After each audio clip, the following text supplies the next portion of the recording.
প্রতীক্ষার পর ব্রাহ্মণবাড়িয়া বিশ্বরোড মোড়ে গোল চত্বরের কাজ শুরু করে দিয়েছে ইন্ডিয়ান ঠিকাদারি প্রতিষ্ঠান এফকন। আপনারা জানেন সড়ক উপদেষ্টা যখন আসছিল তখন কিন্তু এখানে ইটের সুলিং দিয়ে একটি দ্রুত গতিতে কাজ করছিল। সেই কাজের ইটগুলিকে সরানো হচ্ছে এবং এই রাস্তার কাজ অত্যন্ত দ্রুত গতিতে করতেছে।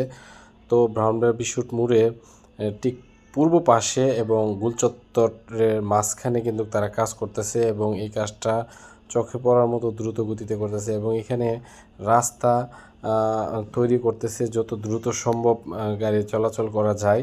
আবার অনেক গুরুত্বপূর্ণ একটা জায়গার মধ্যে কাজ শুরু করছে এবং খুবই দ্রুত গতিতে কাজ করে যাচ্ছে, আপনারা দেখতে পাচ্ছেন। তো আমার একটা বিষয় খুবই প্রশ্ন জাগে যে আসলে ব্রাহ্মণবাড়িয়া বিশ্বরোড মোড় গোল চত্বরে যে জাতীয় বীর আব্দুল কুদ্দুস মাখন যে চত্বর, সেই চত্বরটাকে আসলে এখানে থাকবে নাকি এটাকে ভেঙে ফেলা হবে, এই বিষয়ে যদি আসলে আপনারা যদি কেউ জেনে থাকেন অবশ্যই আমাকে কমেন্টের মাধ্যমে জানাবেন।